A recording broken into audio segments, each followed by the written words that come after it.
Paisanos, it's me, Mario again, and welcome back to another fun-filled Nintendo Mania. Why am I on your screen? Well, stop asking questions, will ya? We got a special episode planned for you today, talking about the B3313 iceberg. What did you think? This was more boring Mario 64? Well, this is a brand new adventure where me and my bro Luigi explore a brand new castle. But that's not all. There are plenty of secrets to find and things to discover. I got an intern here who's gonna be voicing the iceberg. He's quite the amateur, so don't be too hard on him. Gameplay, Luigi's gonna be taking the reins on this one, and you'll be in for a hoot. Now let's get going.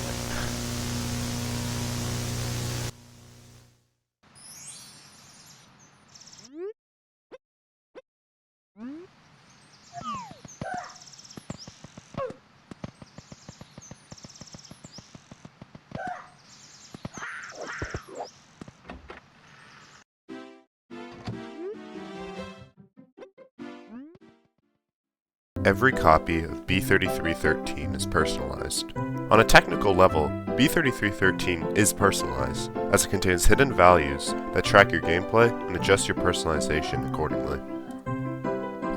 Red stars. Red stars are used as a loose progression system, and getting them can unlock doors, mess with your personalization, and are required for the true ending.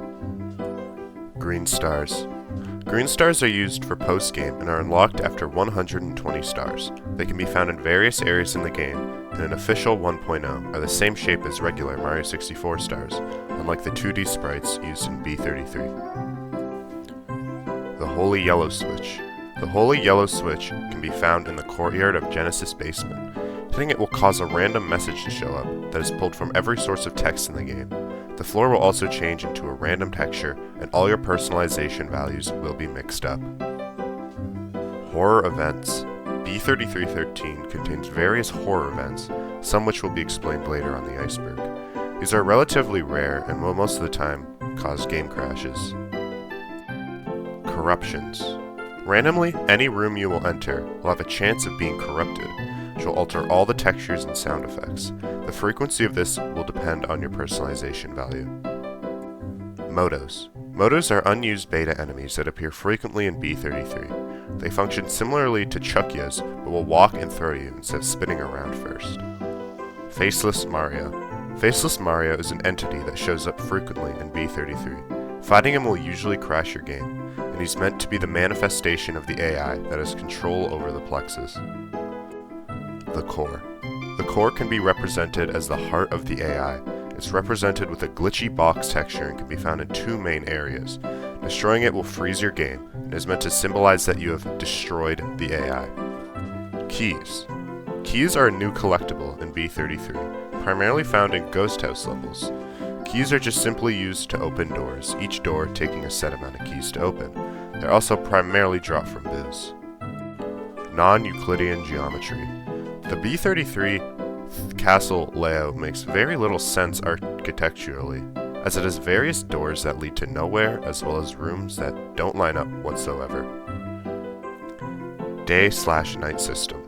B33 uses a day-night system originally used in the Mario 64 beta. Nighttime occurs around 8 PM and will alter things around the castle. Negative lives. Negative lives are a feature in B33 that can happen when you die through specific warps at 0 lives. When you hit negative lives, you functionally have unlimited lives as you're unable to game over. Your lives will be reset back to normal by resetting the game. Maze-like design. The B33 castle is utterly massive and functions as a maze. With hundreds of doors to enter, it's very easy to quickly get lost, and a large part of the game is trying to find specific areas, or just trying to find anything at all. It's common to go in circles with the amount of warps that take you back to the main beta lobbies. Fast travel. Fast travel is a feature that's new to B33.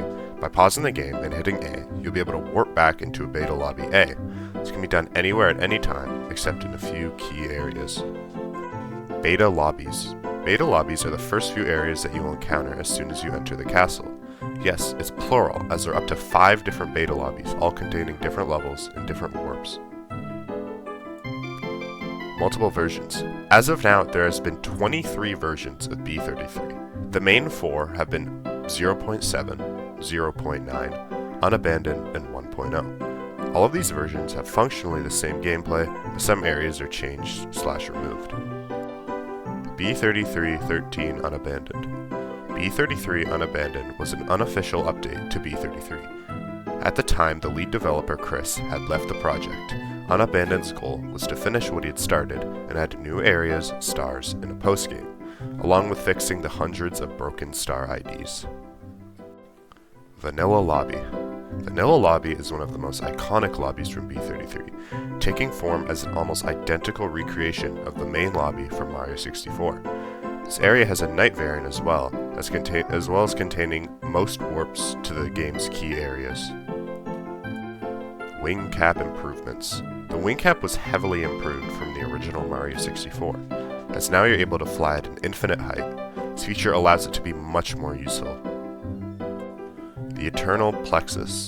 The Eternal Plexus is used as another name for B33, being called Super Mario 64, the Eternal Plexus. It also represents what the castle is in-game. Plexal Lobby. Plexal Lobby is a lobby that is a similar look to the main beta lobbies, sporting a white, blue, and orange brick wall scheme. The main difference is the red hue that is present through the entire lobby. Plexal Lobby is also where you'll be sent to when dying in the castle, at most of the time. White coins. White coins are coins that have a chance of replacing any other coin. They have a 25% chance to crash your game when collected, but will also mix up your personalization values when collected, along with a little boing sound. They practically function as a one-use yellow switch. Mini stars. Mini stars are simply used to replace red coins in certain stages. They function identically to red coins and are rarely included in any levels. Their purpose is unclear as red coins already exist. B3313 Multiplayer. B33 Multiplayer is a planned feature that allows you and your buddies to explore the Plexus together. As of this date, it's only functional up to version 0.7, but is a planned inclusion in all future versions. When this will be complete is unknown. Chris. Chris is the lead developer and the creator of the B3313 mod. He quit the hack a few years ago, back at 0.9, but eventually came back to release the complete 1.0 version of B33. Lakitu is absent. Lakitu is nowhere to be found in B33, and can't be seen behind you in most mirrors. The reason is unknown, but perhaps he got sick of recording you. Blarg. The Blargs are another unused enemy from Mario 64, included in this hack. They function as lava enemies that spit fire at you when approached. They can be found in most lava levels throughout the game. Crashes. Crashes can happen when certain events are triggered in-game, such as most horror events. They can kinda serve as a jump scare to the player when occurred. Most of these were removed in B33 Unabandoned and either replaced with you dying or nothing would happen. The Triple Jump Spin. The Triple Jump Spin is a feature in B33 that replaces the normal triple jump from Mario 64.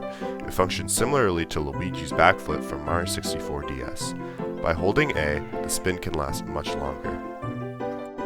Silver Stars. Silver Stars are a feature in B33 that's taken directly from Mario 64 DS. Collecting 5 of them will make a normal star appear and can either be found by jumping about in a level or stationary and function as red coins, even sharing the same code, except only 5 are needed. Vinesauce Playthrough. The popular YouTuber Vinny from the Vinesauce channel played B3313 a couple of times, primarily version 0.7 and 0.9. His short series was a very big popularity boost for the game, and is how many players discovered it. 488 stars.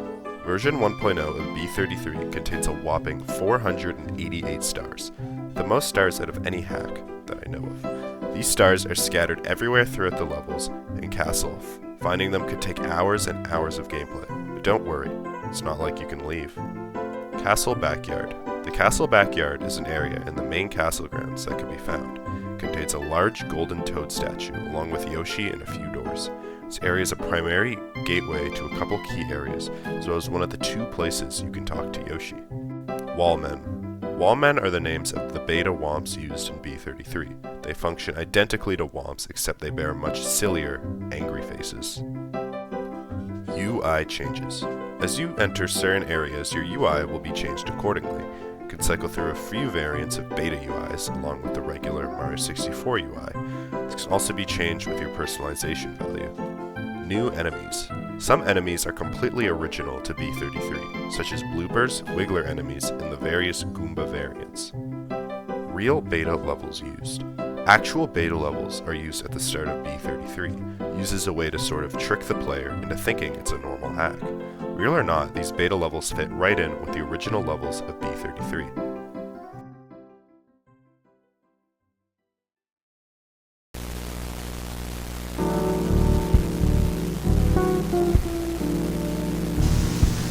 Welcome back, paisanos. That's Layer 1 done.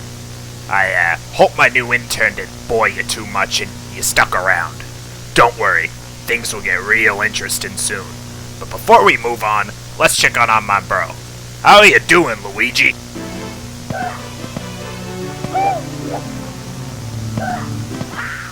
Doing great. Now let's move on to Layer 2.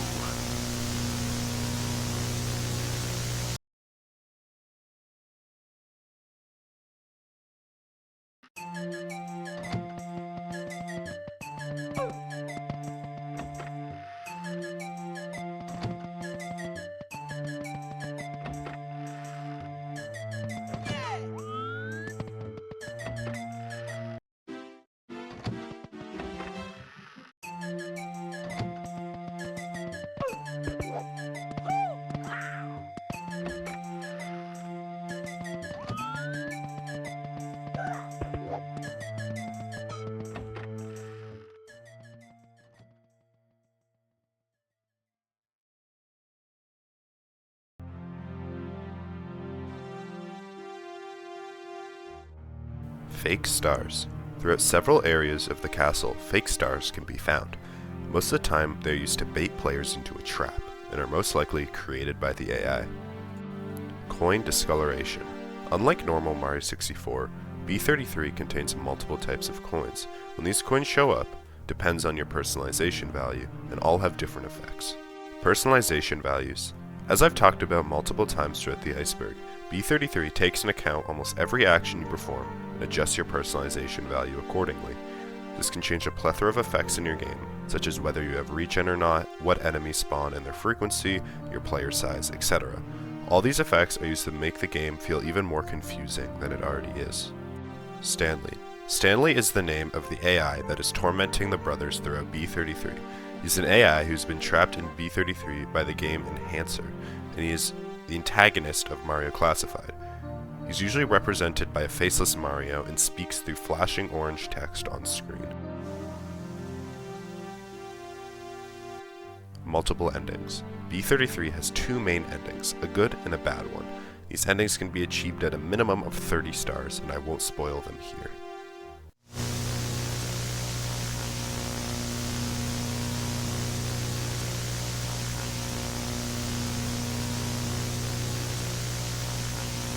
Pleasant Falls.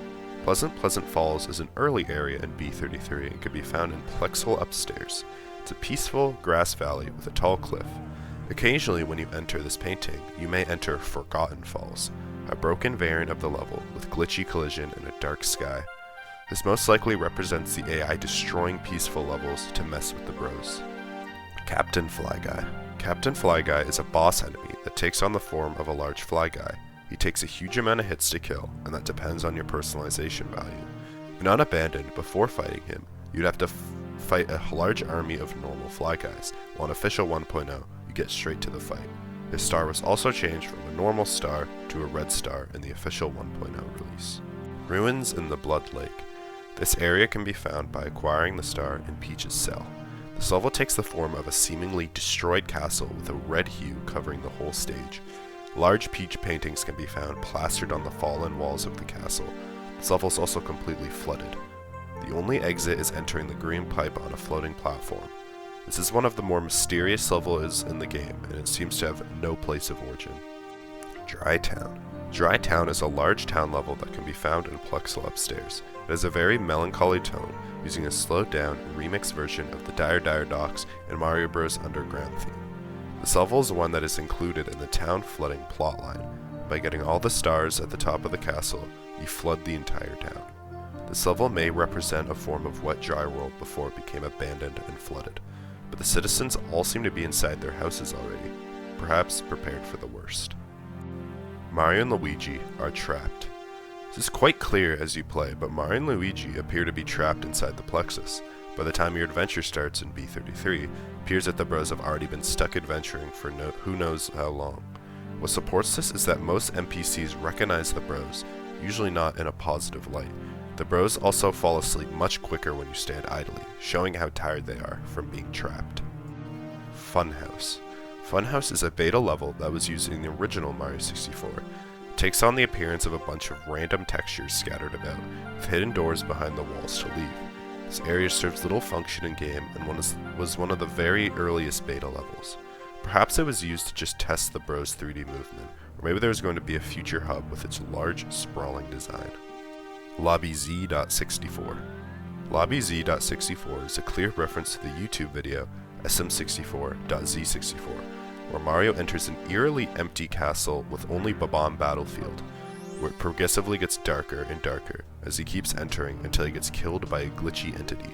In B33, it functions quite similarly, except the timer and entity appear to be missing, as the level allows you to get a normal star. Bob-omb River. Bob-omb River is an earlier version of Bob-omb Battlefield. It's a recreation of the Bob-omb Battlefield with a large river going through the center, as that was originally the plan for Bob-omb Battlefield in Mario 64. This level functions as the start of the Bob-omb War that will be explained later, and in this level, the yellow Bob-ombs and normal Bob-ombs have no war going on and appear to be living in peace. The Challenge Room. The Challenge Room is another area from the Mario Classified series. It's a small room containing 4 doors, 2 leading to levels, 1 leading to a dark hallway, and another one blocked off. Entering this door via the Vanish Cap will take you to the Fake Yellow Switch. The fake yellow switch can be found in Bob-omb Cavern. It looks like the normal yellow switch, but will quickly be revealed as a decoy when approached, being in a pressed down state and a star appearing on top. This area's layout is based on one of Greenio's classified videos. The switch being fake may also be another attempt to mess with the bros. Fire Bubble Jump Scare. Entering Vanilla Basement at night and heading towards the lethal lava land painting will cause the fire bubble that resides inside to come out and crash your game. Its spawn position seems to be somewhat randomized, so it may not always come from the painting itself. Prince Bob-omb. Prince Bob-omb can be found inside Bob-omb Mountain. He appears to be trapped inside and can be defeated in the same manner as the normal King Bob-omb from the original Mario 64. But that's not all. He can be found again in the level Prince Bob-omb's Redemption, which lies at the end of the Bob-omb War saga, where everything is a snowy wasteland. He is undefeatable, and a minute-long timer will start and tick down until you die. Peach's Laugh. When entering specific doorways in the castle, a strange sort of laughing sound can be heard. It's theorized this is most likely Peach laughing at you. She's probably doing this once again to mock the bros. This can be most frequently heard when traveling up the hallway to Plexal upstairs. The Star. The Star is a level that is in the shape of a star-shaped platform, with a light orange fog, grass, and trees. There's also a pipe here that will take you to Blue Castle. This area can be accessed by acquiring 10 stars and looking up at the ceiling in either Lobby A or Lobby E. Brick Blocks. New to the official 1.0, brick blocks can be found at specific levels, most notably Womp's Fortress. They don't seem to serve a purpose and are most likely there just to serve as an homage to the original Super Mario Bros. The Delicious Cake. This level is simply a giant cake with a star on top of it. Trying to climb the cake will immediately kill you by sinking into it. This level can be found by entering the leftmost doorway in the hallway of Dark Lobby, and entering a few more rooms until a large Peach painting can be found. This cake was most likely either made by Bowser, Peach herself, or the AI trying to trick the brothers. The name of the level may also be a reference to the original Mario 64 iceberg with the entry Delicious Cake. What's odd is the trapdoor behind this painting can be fallen into a patch which seems to be of blood at the bottom. The blood being there is what made me realize the brothers have probably been in these places before. Toad statues. Throughout the plexus, various toad statues can be found everywhere, ranging from bronze, silver, and gold variety. What's odd is each toad statue has slight differences. Only bronze toads appears to have arms, and silver toad statues are the rarest. The headless toad statue can be found at haunted castle grounds. Why Toad has so many statues and even his own lobby is unknown. Incomplete areas. Throughout the game, various incomplete areas can be found, such as one in a beta Hazy Maze cave that immediately kills you, along with one in Tick-Tock Clock that functions similarly, and finally, one in the 4th floor that contains an impassable area. The B3313 map. The B33 map is sort of a meme where a popular map image was created that's almost completely incomprehensible due to the sheer size of the plexus. If you want to actually use that map, you could, but it's only up to the 0.9 version to my knowledge. The game feels like a dream. This entry refers to the fact that many people talk about this game as if it was a fever dream, with the weird geometry and endless branching paths, to the point where I myself have had a handful of dreams about this game. What helps this fact is some rooms in the game are pulled from certain liminal space photos, so all that combined makes the game feel very dreamlike. The Fake Core. The Fake Core can be found in the level Illusionary Dark Core. This level has access to the personalization painting, and takes on the appearance of a large dark maze with black fog, making it very hard to see. After wandering around, you'll eventually come across what appears to be the core, but as you head closer, it disappears, and a large, faceless Mario comes to attack. What this represents could be a few things. Perhaps the AI has given up and is taunting the bros with fake cores, or maybe this faceless Mario is a completely different entity on its own. What's odd is that this area is one of the few areas that can only be accessed through the Dream Portal, so maybe this place doesn't even exist. The Void. The Void is an area, as the name suggests, is a completely pitch black area with nothing except a pit and a single sign. This place can be accessed by entering the hole in the wall that Yoshi was guarding during the day. Talking to the sign mentions you trying to escape reality. By jumping into the pit, flashing text saying "it hurts" shows up on screen, most likely being the AI. Then you proceed to get warped back to the castle grounds. Moto's Factory is one of the most notable levels from B33. It can be found in the challenge lobby. This level contains the most stars in the game and is one of the hardest as well. As the name suggests, it is most likely where the motos were created. What's odd is that this level is not unclassified, unlike other levels in this area. Anyways, this feels like one of the most complete areas, unlike the other more beta feeling levels, and kinda make you forget you're trapped in the plexus for a while. Polygonal Chaos. This area is a massive, dark room with glitchy textures scattered about. Multiple different areas connect here, and it kind of functions as the core of the plexus. Nothing about it is too notable, other than its creep factor with the unsettling music and the dark hue allowing for little view. Unsettling text. As you can probably tell from this iceberg already, the game has quite an abundance of creepy and unsettling text. Most of it not meaning too much other than to mainly spook you, but other text boxes can be used to form some sort of cohesive story, and usually carrying underlying meaning behind them. What you can garner from most of the NPCs is that they are mostly aware of the situation they are in, and have given up. The Toad Showers. The Showers is an area that can be found through a few different areas and is originally from the Mario Classified series. There's not much to be found other than a handful of toads showering. It's quite interesting as they appear to be the only somewhat normal toads in the game, as most either have unsettling text or the exact same text as each other. Perhaps these toads know something we don't. Jump scares. As I've mentioned before, a handful of jump scares can be found throughout the game. Most of them aren't very scary and just crash your game, but a handful of them are somewhat shocking and can make you jump if you aren't prepared. They're usually used very sparingly and help make the game not too much of a boring horror game. Most of the game's scare factor is either by text or just the areas you find. Wiggler design differences. Wigglers have quite the odd design change in B33, only sporting 2 segments and sitting bipedally. Other than that, they function identically to the Mario 64 counterpart. What's strange is the painting containing the Wiggler boss fight contains a normal looking Wiggler from Mario 64. Peach/Bowser's Floor. Peach/Bowser's Floor is an area that can be found at the very far south of the main lobbies. This area is able to take you to haunted castle grounds as well as Eternal Fort. Some other notable areas can be found here, such as Dead Village and Bowser's Prison. When you first enter the Peach Floor segment, you'll find a large brick wall with a prohibition sign blocking the way. What's behind this door is unknown and inaccessible. Bowser's Sub.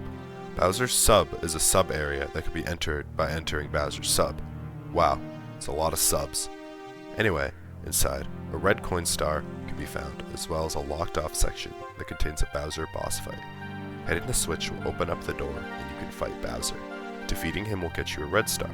This area seems to be made to answer the question of what is inside Bowser's Sub in the original Mario 64. Broken star IDs. In B3313, 0.9, about 200 of the star IDs were broken, causing them to all count as the same stars, meaning you could only acquire around 150 or so stars. This is one of the main problems fixed in Unabandoned, and subsequently Official 1.0. B3313 takes inspiration from various sources. As I've mentioned before, the main source of inspiration is from the Mario Classified series. Some other sources include SM64.Z64, BUP64, and many text boxes serve as references to other SM64 hacks and creators. Post-game. After acquiring 120 stars and defeating Bowser in the Eternal Fort, the post-game can be accessed. This unlocks green stars and certain content I won't mention for spoilers. A 64 fan game having substantial post-game content is pretty cool in my opinion. Pink Upstairs. The Pink Upstairs is an area that mimics the normal Mario 64 upstairs. The main difference being, as the name suggests, is entirely pink and the peach paintings scattered about. This area has a warp to the normal Mario 64 upstairs by jumping through the pink starry painting. The origin of this area is unknown other than its relation to Peach. Wet Dry Paradise. This level functions as a version of Wet Dry World before the flood that occurred in regular Mario 64.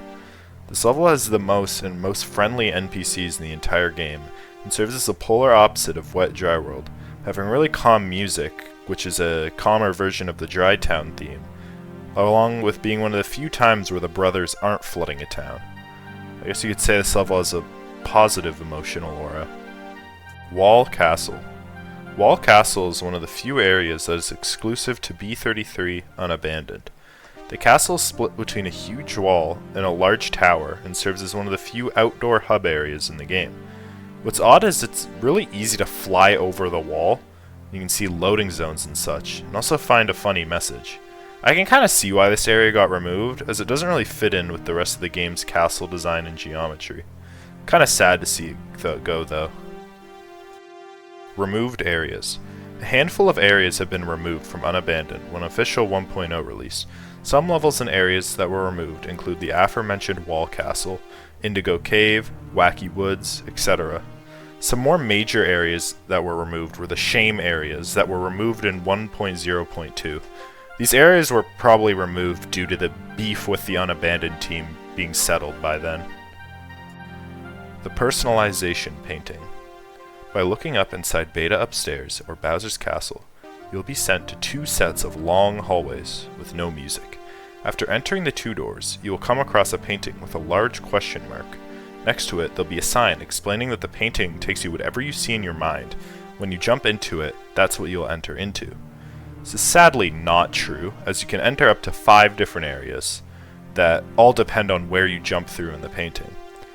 Though, story-wise, this may actually either represent what Mario and Luigi are thinking, or what the AI may have just chosen where they've ended up. Dynamic difficulty. Dynamic difficulty is very similar how the personalization values work, except it only changes the interactions between a few enemies, such as amps having a blue spark around them and boss health scaling. The dynamic difficulty can also be altered by hitting the yellow switch, along with the white coins. The plot. The plot is more of a background element in B33, as you won't really see much of it by just playing the game normally. There's a very interesting story behind the scenes though. The main plot is that Mario and Luigi are trapped in the Plexus, while an AI tortures them. But there are a few other side plots and odd pieces of story sprinkled in. Along with the cryptic dialogue of the NPCs, altogether makes for fun theorizing. The libraries. There are several libraries in-game that can all be found in different areas. Some bookcases in them can be pushed back, leading to secret areas. The owner of one of these libraries appears to be a Koopa, as the library is known as Elder Koopa's Library.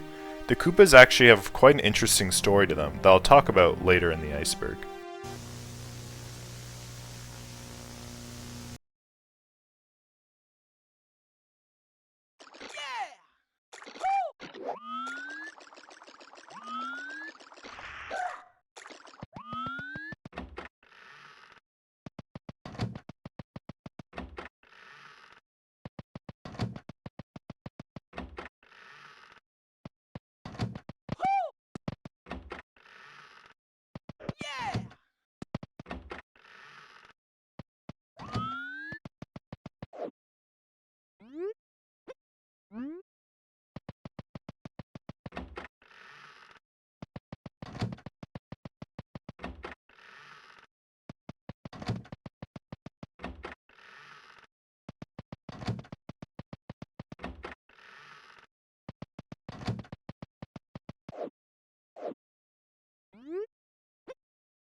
Stellar Tower. Stellar Tower is an area that can be found in various ways. It takes the form of a large tower that contains various pipes leading to levels. Why it includes pipes is unknown, as most levels could be easily entered by paintings. At the top, a red star can be found by gathering the 8 red coins in Unabandoned. Parallel Lobby. Parallel Lobby can be found by entering the Peach's Slide Room in the Vanilla Lobby. By entering the normally inaccessible middle painting, you'll enter a hallway taking you to the Parallel Lobby. This lobby has a very similar vibe to the normal Vanilla Lobby, but sports a yellow wallpaper instead of the normal blue. This area is specifically cited as being very dreamlike, more so than the other areas in the game. Very good area in my opinion. Floor 2B. Floor 2B is one of the more iconic areas in B33. Its origins come from a single image posted online containing a much larger version of the upstairs from Mario 64. It's also another area that people have claimed to have existed in their versions of Mario 64. In game, it is a slowed down version of the Peach's Castle theme's music, along with just being huge overall. This area is honestly kinda creepy just due to the music alone. The large Peach paintings in comparison to how small the bros are doesn't really help with that. Dream implications. One of B33's main themes has to do with dreams. A lot of the areas in-game have a very dreamlike feel, along with several NPCs mentioning dreams in some ways. The castle's endless branching hallways and maze-like design really makes the game feel like one big dream. Pipe Playrooms. The Pipe Playrooms are a peculiar area in B33. It can be found by entering the pipe in floor 3B. This will take you to a large network of pipes along with multicolored walls in a similar vein to the Funhouse. This area takes the dreamlike aspect of B33 to its fullest, as the pipes are so randomly placed, leading to a set of areas with no theme or cohesion whatsoever. The music also sounds like something you'd hear in a dream.